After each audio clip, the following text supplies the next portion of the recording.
Well, friends, it's good to be with y'all. If we haven't had a chance to meet yet, my name's Gabe, and I get to serve as one of the pastors here at ULC, and I'm excited to share God's Word with you this morning. Here we go. On August 27th, 1991, the song Smells Like Teen Spirit was released by the band Nirvana. And the world of music changed forever. And little did I know at the time, I was 6, but that song would change my world forever as well. Now this song, just so you know, was not expected to be a hit. It was aimed at just being sort of a base-building single amongst alternative rock fans. Instead, the song ended up peaking at number 6 on Billboard's Hot 100. The album it was on, Nevermind, hit number 1 on the charts and went on to be certified platinum as it sold over 1 million copies. The single, Smells Like Teen Spirit, was nominated for 2 Grammys. They lost to Eric Clapton that year. Still debated to this day as to whether or not that was justifiable. Now, why am I telling you this? Flash forward 8 years to angsty 14-year-old Gabe living in suburban Detroit. And I discovered a little subgenre called pop punk. And I heard these bands that joked around like me and my friends did. And I saw them wear cool skater clothes. And I heard the catchiest choruses I had ever heard in my life. And I was instantly hooked. And so I, 14-year-old Gabe, was fed up with the fastidious nature of my clean-cut suburban upbringing. I chose to embrace rebellion, my friends. Still went to church on Sunday, though, all right?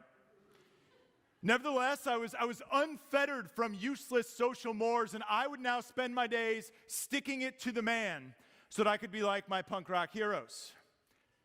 Little did I realize that every aspect of my rebellion was the result of millions and millions of marketing and production dollars coming from major record labels aimed directly at my demographic. Now, why would they do this? Why would they aim all their money, all their resources at my demographic? Here's why. Because on August 27th, 1991, Nirvana released Smells Like Teen Spirit.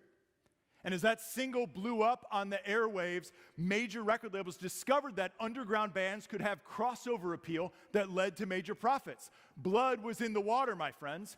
And so over the next few years, there was an absolute feeding frenzy by major record labels to find their Nirvana, their angsty little band to sell to the kids. And they found those bands, and they sold it to the kids, and we bought them. And we bought them. And so here I thought I was rebelling against society, when in fact I was doing exactly what market research said I would do. I was doing exactly what the advertising told me to do. Here's my point. There was an authority over my life dictating my choices in ways I was totally blind to. Now we flash forward to today, and of course the situation is now infinitely more complex, right? Because it's no longer just huge marketing departments in corporations targeting demographics of people. No. It's sophisticated software targeted specifically at you, the individual, in ways we are often blind to. Referencing the intellectual Yuval Harari, my favorite living author, Megan Ogablin, puts it like this. She says, "We already defer to machine wisdom to recommend books and restaurants and potential dates. It's possible that once corporations realize their earnest ambition to know the customer better than she knows herself, we will accept recommendations on whom to marry, what career to pursue, whom to vote for. This would officially mark the end of liberal humanism, which depends on the assumption that an individual knows what is best for herself and can make rational decisions about her best interest." Ogablin goes on to suggest that what she and Harari call dataism will overtake humanism as a ruling ideology, in which instead of humanism's command to, quote, trust your feelings, dataism's command will be trust the algorithms, it knows how you feel. Now you can listen to everything I've just said, and you can kind of call it alarmism, but in 2018, Amazon filed for a patent for, quote, anticipatory shipping, presuming it will know what customers will buy before they actually do so. Here's my point. there are forces over our lives shaping our perception of reality, shaping what we care about, shaping what we pursue, shaping what we desire in ways that we are often blind to. And I don't say that to fearmonger. I say it just because it's true. It's just the world we live in. And what that does is it forces a fundamental question on each one of us, and that's this: who or what is actually in authority over my life? Who or what is actually in authority over your life? Who or what is actually giving shape to your perception of reality, to what you care about, to what you pursue, to ultimately what you end up living your life for? And see, in our text for today, as Jesus addresses the church in Philadelphia, he starts off by claiming a serious amount of authority over their lives and over reality and over our lives. And then it's from that place of authority he invites them and he invites us into a life of purpose and into a glorious future. So here's going to be our outline today. We're going to look at the authority, the mission, and the future. The authority, the mission, and the future. All right. Let's get into it. By the way, if you thought that intro was weird, that was like the second one I chose. It was the least weird. So just be grateful. It's Thanksgiving week. Let's get into it. Look with me at the first verse in our text. Jesus is speaking, and he says, "And to the angel of the church in Philadelphia write, the words of the Holy One, the true one, who has the key of David, who opens and no one will shut, who shuts and no one opens." All right. So let's unpack this. Jesus is speaking to the church in Philly, and he says to the angel of the church in Philadelphia, write, "I love your cheesesteaks. Rocky is a masterpiece. Go Eagles. We'll see you at Patty's Pub," right? No. This Philadelphia, like all the other churches we've been looking at in this series, is located in the Roman province of Asia Minor, what is now modern-day Turkey. And this Philadelphia is not a huge city. But it was an ambitious city. It was a commercial hub for the Roman Empire and was known as the gateway to the east. A lot of trade routes went through there. It was a place where you went to if you were headed off to somewhere else. It was also known as Little Athens, that it was somewhat an intellectual hub where a lot of people thought deep thoughts and discovered deep things. And so even though it wasn't a big city, it had a big impact on the empire. It might remind you of a city near you that maybe isn't that big, but has a pretty big impact. And so as Jesus addresses the church in Philadelphia, the first thing he does is he introduces himself. And how does he introduce himself? He says, "I am the Holy One. I am the true one." Let's dig into that real quick. So first of all, he says he's holy. What does it mean to be holy? To be holy means to be set apart, to be distinct, to be sacred, to be distinct and unlike anything else in this world. And then he says he's the true one, meaning that he is the source of truth. He is the fountain of truth, that all truth finds its end and its beginning in him. So he's holy, he's true. These are terms that are used to describe only God. You only ever talk about God this way. And so right off the bat, Jesus is reminding this church in Philadelphia and all of us, he's saying, hey, I am God. I'm one with the God of the universe. He's claiming divine authority as he introduces himself. But then he goes on and he says, I have the key of David. Now that's a reference to Isaiah 22:22, in which 400 years before even Revelation was written, through the prophet Isaiah, God tells a guy named Eliakim that he will have the office of governor in the city of Jerusalem, and that as the office of governor, he will have the key of David, David being Israel's greatest king. And that Eliakim will have authority over who is allowed in and who is allowed out of the city of Jerusalem. And so what Jesus is saying here is he's saying, I have that authority over the new Jerusalem, over God's eternal kingdom. And he's saying, I will open the doors to this kingdom and no one can close them, and I will shut doors and no one can open them. In other words, he's saying, I am in authority over the destiny, the eternal destiny of all people and all things. And so right off the bat, Jesus wants the church in Philadelphia to see his authority on display, that he is God and that their lives are in his hands. Now, we hear that, and I think this churns up maybe a couple reactions in us. I think it churns up that Jesus' introduction here is simultaneously comforting and challenging, or comforting and convicting, we might say, right? Because on the one hand, it's comforting, because it means that he is in control of all things. And so if you know him, and you know his love, and you know his grace for you, then you know from this intro here that your future is secure in his hands, and that he cares for you, and that your destiny is secure in his hands. It's comforting. But it's also challenging because it forces you to ask, do I live in recognition of his authority over my life? Do you see him as the source of truth? Do you make decisions in your life based on his authority over you? What field you're going into? Who you date? How you raise your kids? How you treat others? Is the story of your life dictated by his authority or by something or someone else? Those are actually challenging questions to answer. And I feel like I say this a lot, but the reality is there is an authority over your life. In the words of St. Bob of Dylan, you got to serve somebody. And if you think I'm wrong, if you're like, no, I'm just a rational agent doing my own things, I'm freely making my choices with no authority over you, I would just encourage you to listen to the front part of the sermon again, okay? And if you didn't like that, you weren't sold on that, I will send you chapters from Foucault and Nietzsche. They will convict you, okay? Okay, so when you think about the trajectory of your life, who or what is the governing authority that you're building your life around? Is it Jesus, or is it something else? It's interesting, a week ago, the political activist and former Dutch politician Ayaan Hirsi Ali wrote an article titled, "Why I Am Now a Christian." It's actually kind of a play on Bertrand Russell's essay, but we don't have time to go into that. And this article, though, that she wrote generated a ton of response in some circles. Because prior to this, Ali was part of what was known as the New Atheists movement in the early 2000s. If you weren't around then or you don't remember that, the New Atheists were this group of atheists that didn't just think like belief in God was for foolish, ignorant people like all of us, but that it was actually bad, that it was immoral for society, that religion was inherently destructive. And that's where Ali hung out. That was her crew. That was the intellectuals that she was a part of.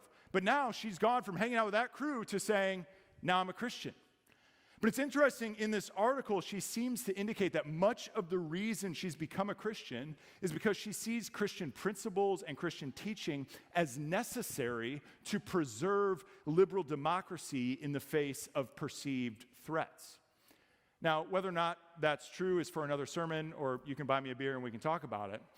But I don't know her heart, and I don't want to be the grumpy guy in the corner when the good shepherd is throwing a party over a lost sheep that he's found. So I'm genuinely happy that it seems she's found Jesus at some level. But there is something troubling to me in her logic of conversion. If the reason to become a Christian is to preserve liberal democracy, what is actually the authority she's living for? Liberal democracy. And so Jesus then serves an instrumental purpose towards some greater ends, instead of him being the end in and of himself. British author and theologian Jacob Phillips puts it like this: some might well decide elements of Christian teaching align with their view of things. Some might well experience the religion facilitating a more fulfilling experience of life. Some might be surprised that established religious norms around birth, sex, and death offer remarkably effective correctives for many contemporary ills. Others might indeed be convinced that nearly all they think best about the political realm is exemplified by the Christian tradition. The problem with all of this is that Christianity then merely expresses or encourages already existing commitments.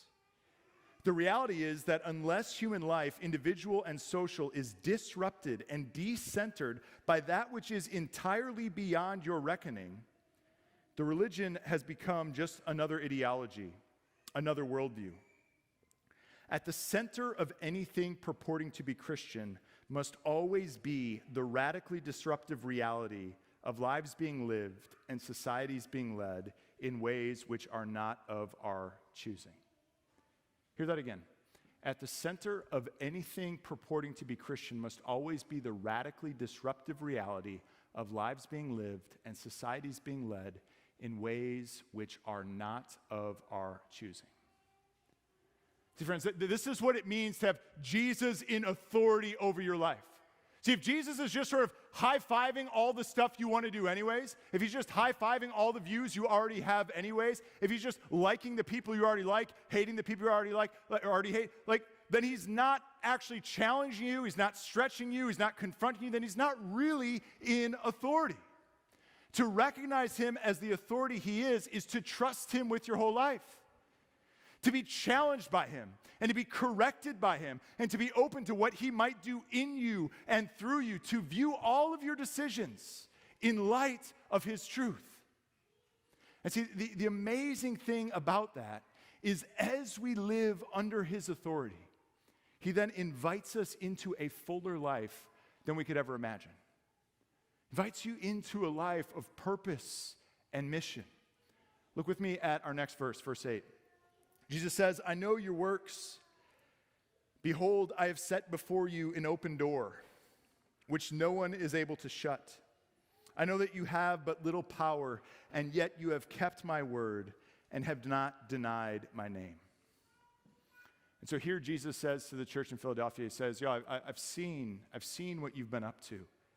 And even though y'all don't have a lot of power, you don't have a lot of cultural capital where you are, he says, even though that's the case, he says, I see that you've been faithful to my word. And I see that you've not denied my name. He's like, that's awesome. And so he commends them for what they're doing.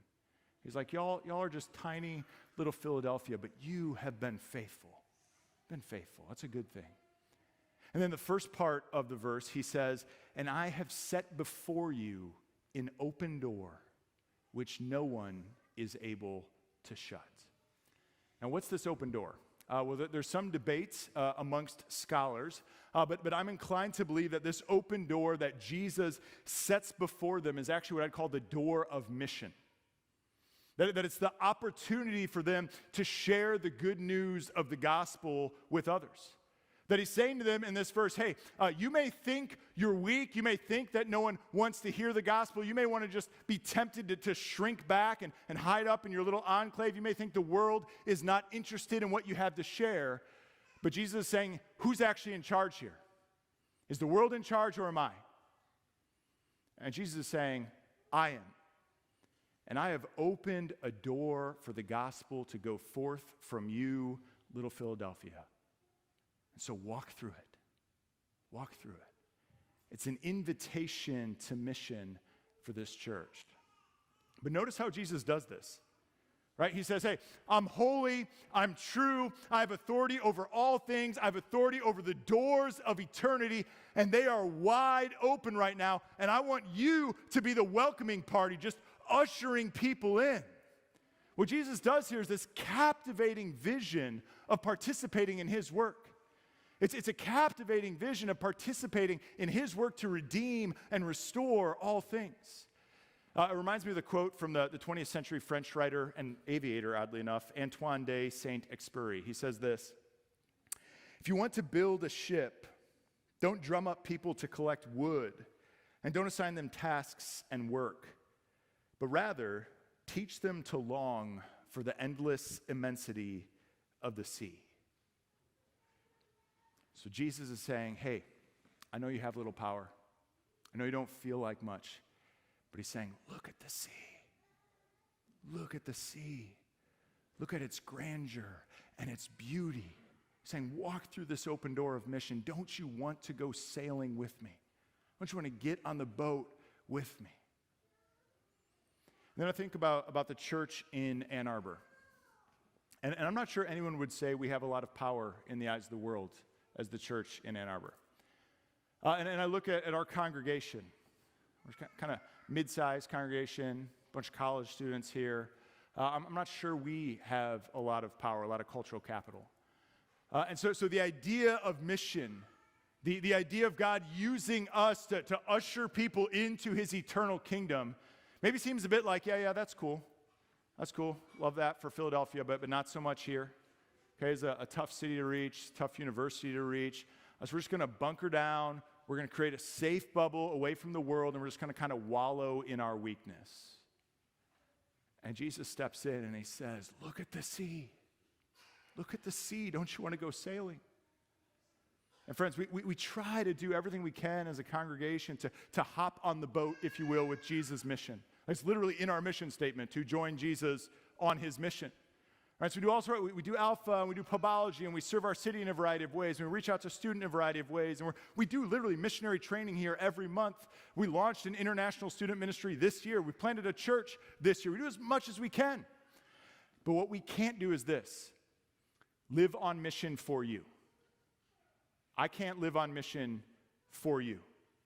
This is about Jesus calling on your life.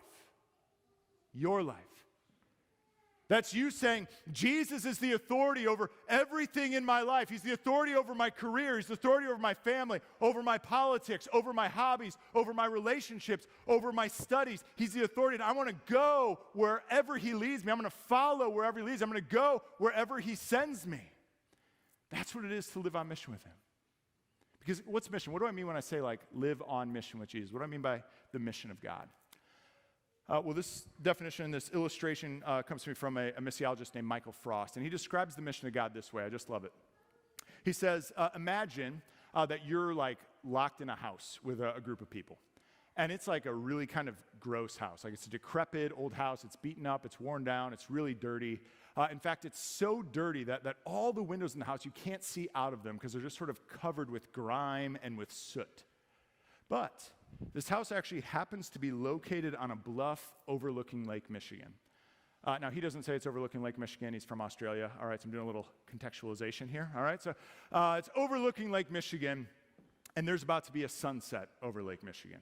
And you're the only person in the house that has ever seen the sunset on Lake Michigan. And you've seen the sunset on Lake Michigan? Okay, and you know it's the greatest thing in the entire world. It's the most beautiful thing in the whole world. It's just all the colors, the huge horizon, the clouds, maybe a couple sailboats. It's just gorgeous. You've seen it. No one else in this house has seen the sunset over Lake Michigan. And all the windows are covered in grime and soot. No one can get out of the house, and the sun is about to set. And he says, so what do you do? What do you do? He says, if you know the beauty of the sunset, and the windows are covered with grime and soot, and no one else has seen this sunset, what are you going to do? You do whatever you can to wipe off those windows. Do whatever you can to clean up those windows so that people can see out and see the beauty of the sunset. That's the mission of God. That's the mission of God. He defines mission this way: to alert everyone everywhere to the universal reign of God through Jesus Christ. That's the mission. And so who's he sending you to? Where is he calling you to wipe the soot off the window so someone can see the sunset? What door is Jesus holding open for you and saying, usher them in, baby? See, the church in Philadelphia was faithful, and Jesus looked at that and he said, awesome, yes, great job. Now let's get to work. And I hope and pray, I think we're a faithful church. That Jesus looks at us and says, yes, great job. Now let's get to work. But then it gets even better because he says, as you pursue that mission, he says, I want you to do it in light of the glorious future I have in store for you. Look with me at verses 11 to 12. Jesus says, I'm coming soon. Hold fast what you have so that no one may seize your crown. The one who conquers, I will make him a pillar in the temple of my God. Never shall he go out of it, and I will write on him the name of my God and the name of the city of my God, the New Jerusalem, which comes down from God out of heaven, and my own new name. So Jesus says here, he says, hey, as you pursue my mission, he says, first of all, know that I am coming back for you. So he says, so hold fast to what you have in me. And then he says, though you may be weak in the world's eyes, he says, actually you're royalty. He says, you actually have a crown on your head. Don't let anyone or anything take that from you. And then verse 12, as you're joined to my victory, he says, I will make you a pillar in the temple of my God, and you'll be in it forever. I'll put God's name over you. I'll put the name of his city over you, and I'll put my own name over you. Now, what does all that mean? Well, I think all that is rooted in this idea of temple. When Jesus says he's going to make you a pillar in the temple of his God. Because what's the temple? Probably the simplest way to understand the temple is the place where God's presence dwells. And so Jesus is saying here, your future is in the presence of God for eternity. That's what he's saying. That's your future. It's in the presence of God for eternity. And so he says, so hold fast to that hope, that your future is at home with God, at home in God's presence. A while back, we were sitting around the dinner table, my family and I was talking with my kids about what they wanted to do when they grew up. And we got to my youngest son, Levi. He's 5 years old. And I asked him, I was like, Levi, what do you want to do when you grow up? And he said, I don't want to grow up. And I was like, okay, Peter Pan, but why? Why? Why don't you want to grow up? And he said, because he didn't want to go to heaven. Things took a turn. And so I said, buddy, why don't you want to go to heaven? He said, Dad, because I don't want to leave our house. I said, Dad, is our house going to be there? And I said, I don't know. I haven't worked that part of my eschatology out yet. But I said to him, I said, Levi, you know that feeling you have when you're at home? You know how you feel like you belong and that you're safe and that you're loved? I said, do you know that feeling? And he nodded. I said, that's what it's going to be like in heaven with God. That's what it's going to be like in eternity with God, that you'll actually be more home than you ever have been. Jesus says that in him, that's your future, at home with God, and he's done all the work for it, that when we weren't holy, he was the holy one for us. When we didn't live in the truth, he was the true one for us. So any sin, any failing, anything that would separate you from God, he has taken from you and removed it as far as the east is from the west through his blood shed on the cross. And that he holds the keys of David. He opens the doors no one can shut. And through his resurrection, he opened the door to eternity with God for you. So friends, grab hold of that truth by faith as you live under his authority and pursue his mission. Let's pray. Lord Jesus, you are the Holy One. You are the true one. You hold the keys of David. You open doors no one can shut, and you shut doors no one can open. And Jesus, we thank you that by your death and resurrection, you have opened the doors of eternity for us. Jesus, teach us to live in light of that reality. Teach us to live in light of your authority. And then, Jesus, send us out on your mission that we might usher people into those doors, into the glorious presence of our God, into the home we were made for. It's in your holy name we pray, Lord. Amen. Well, friends, it's our practice